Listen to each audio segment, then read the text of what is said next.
a halt in military operations in Yemen. But in the days and even hours before the ceasefire came into effect, all too familiar scenes of violence across the country. Injured people taken to hospital after Houthi rebels shelled the port city of Hodeidah. More injuries too in Taiz after heavy shelling. The Houthis say the Saudi-UAE coalition also bombed targets in Al-Jalf, Hajjah and Sada. Although the coalition called for a ceasefire, a Houthi spokesman told Al Jazeera they have not agreed to it.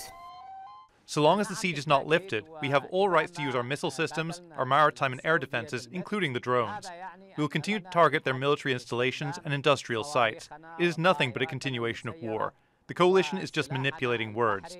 Either a total cease and halt of hostilities and an end to the siege, or the war will continue. The Saudi Vice Defence Minister Khalid bin Salman said on Twitter that the kingdom is taking responsibility to bring stability to the region. But some analysts believe Riyadh and the UAE are looking for a face-saving way out of an expensive war they cannot win. And the UN Special Envoy to Yemen, Martin Griffiths, has called for all parties to urgently cease fighting and make progress towards peace.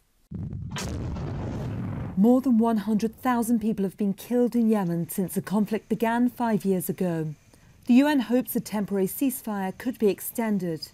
The warring sides are expected to hold a video conference to discuss halting ground, air and naval attacks. But millions of people are on the brink of famine, and millions more are suffering from displacement from their homes and disease. UN officials hope the lull in fighting means they can prevent another dangerous disease from entering the country, coronavirus. They fear Yemen's healthcare system is already on the verge of collapse, and it simply won't be able to cope with another outbreak. Laura Burdon-Manley, Al Jazeera. Well, the push to end the fighting in Yemen began back in 2018 when the two sides met for talks in Sweden. A truce was reached around the port city of Hodeidah, and both sides agreed to pull their forces out of the area. That ceasefire held until May last year, but fighting resumed when the withdrawal from Hodeidah never materialized.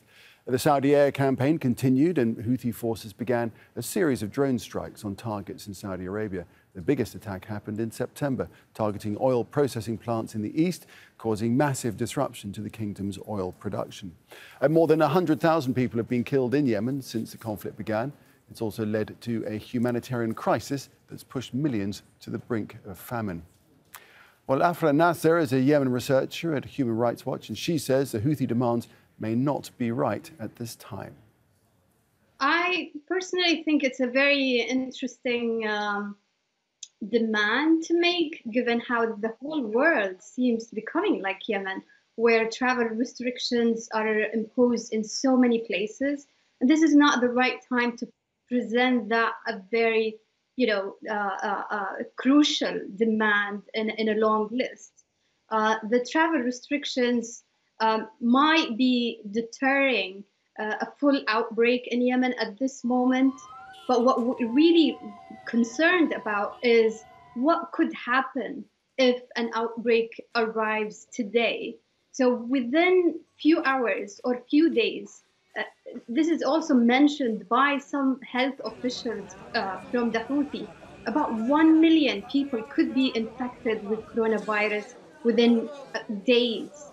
So I don't really understand how they can put this kind of demand as a very crucial demand.